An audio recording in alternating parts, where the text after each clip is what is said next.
Avui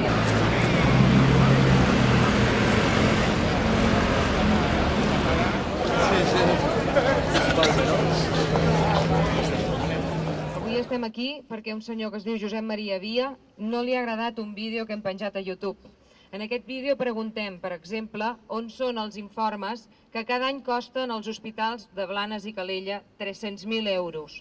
En aquest vídeo preguntem quina empresa va facturar 400.000 euros en mobles a aquests dos hospitals.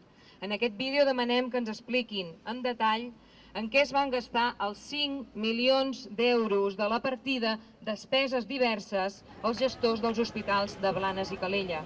Avui, 5 mesos després de publicar el vídeo, l'única resposta que hem rebut és la denúncia del senyor Josep Maria Via, que avui ens ha portat fins aquí. El primer que cal deixar clar és que avui nosaltres tornaríem a fer el vídeo exactament igual, sense moure ni un punt ni una coma.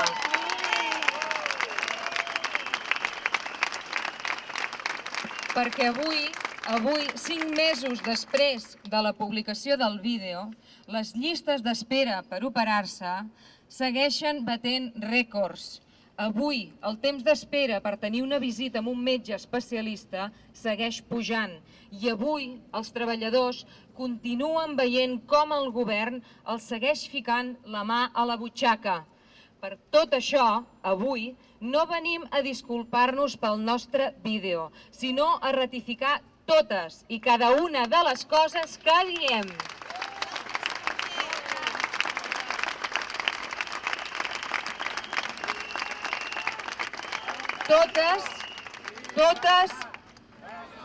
Totes i cada una de les preguntes que hem fet i que encara ningú ha tingut el valor de respondre.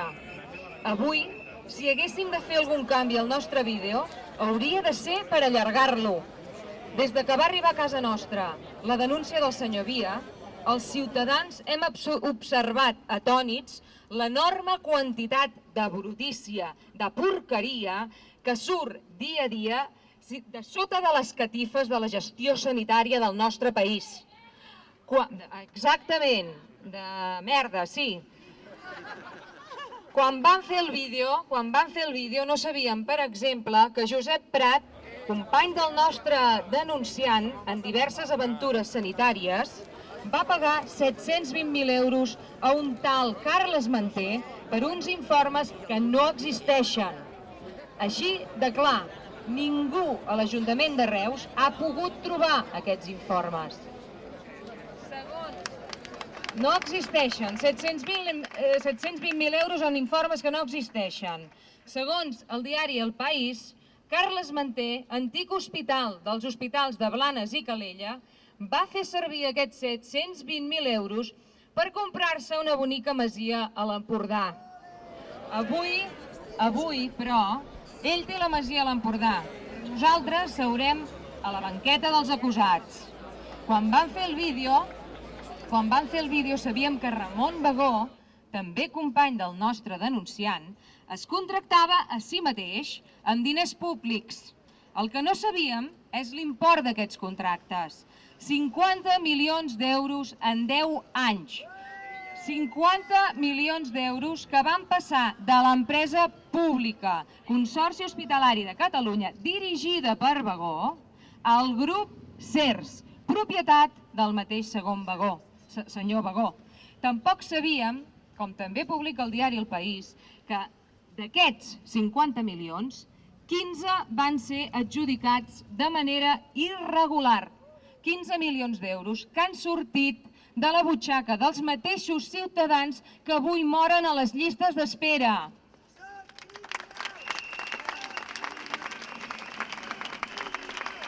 Quan vam fer aquest vídeo, que avui ens porta a la banqueta dels acusats, encara no sabíem que Xavier Crespo, juntament amb altres empresaris i polítics, va protagonitzar un escàndol que ha deixat un forat de 2,4 milions d'euros als hospitals públics de Blanes i Calella.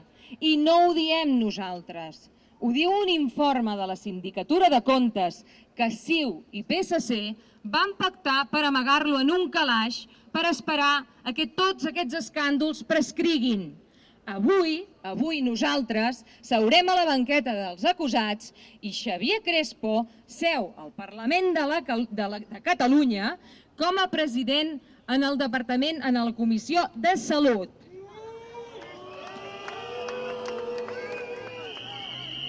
També, quan vam fer el vídeo, no sabíem que a l'Hospital de Sant Pau es pagaven sucosos sous a polítics que feia anys i anys que no trepitjaven l'hospital. No sabíem que el centre de menors que hi ha a Tarragona està ubicat en un edifici propietat de la família de Josep Prat, antic president de l'ICS i actualment investigat per les escandaloses irregularitats que han deixat a la ciutat de Reus un forat de més de 200 milions d'euros. No sabíem tampoc que la mateixa esposa del diputat Xavier Crespo va cobrar sous irregulars, ni que el matrimoni feia servir diners de la sanitat pública per pagar les quotes de hoquei dels seus fills. El que sí que sabem avui, que qui seu a la banqueta dels acusats som nosaltres i que si la jutgessa ens condemna, els 20.000 euros que demana el senyor Via aniran directament als hospitals de Blanes i Calella, als hospitals de Crespo, de Manté i de Bagó. Qualsevol persona que es prengui la molèstia de mirar els 3 minuts de la segona part d'aquest vídeo, al lloc on fem referència al nostre denunciant, veurem la nul·la base que té aquesta denúncia.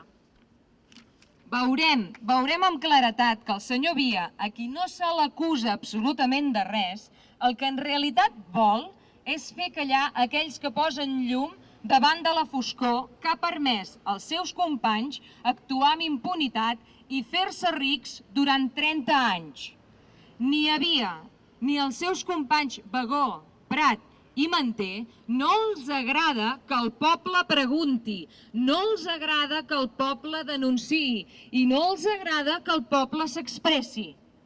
Per això, també, l'alcaldessa convergent Montserrat Candini ha donat ordres de retirar i destruir del seu municipi les nostres revistes. Per això, Núria Constans, gerent dels hospitals de Blanes i de Calella, implicada en l'escàndol Crespo, ha ordenat als treballadors sanitaris que retirin el cafè amb llet dels hospitals. Tenen por, tenen molta por, tenen por de la informació i de la investigació per la senzilla raó que la brutícia que fins ara hem trobat només és el principi. Lamentablement per ells i pels seus negocis foscos, avui hi ha males notícies. Encara que ens condemnin, encara que haguem de tancar la nostra revista, encara que haguem d'anar a viure al garatge dels nostres pares, que es vagin preparant, perquè no pararem, perquè mentre tinguem una connexió a internet no callarem, no callarem.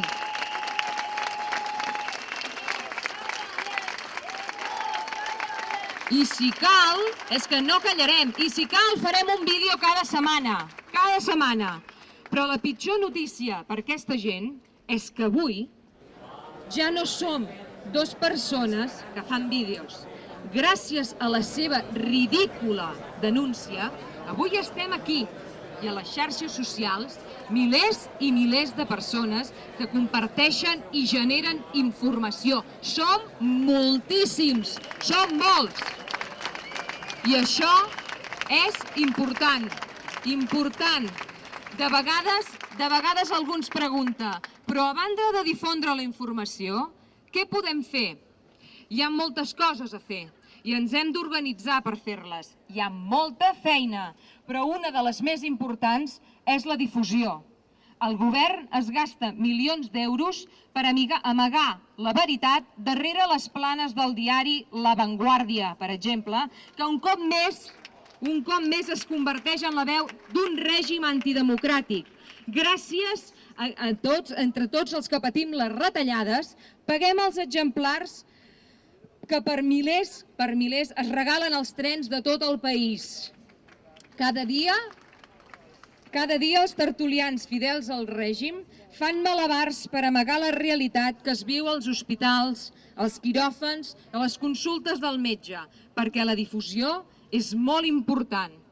La mala notícia que avui tenim pel nostre denunciant i pels seus companys és que la seva denúncia ens dona forces, ens posa en contacte els uns als altres i ens ajuda a estar cada cop més junts, més organitzats, més decidits a netejar la corrupció i opacitat de la nostra sanitat. No pararem i no callarem!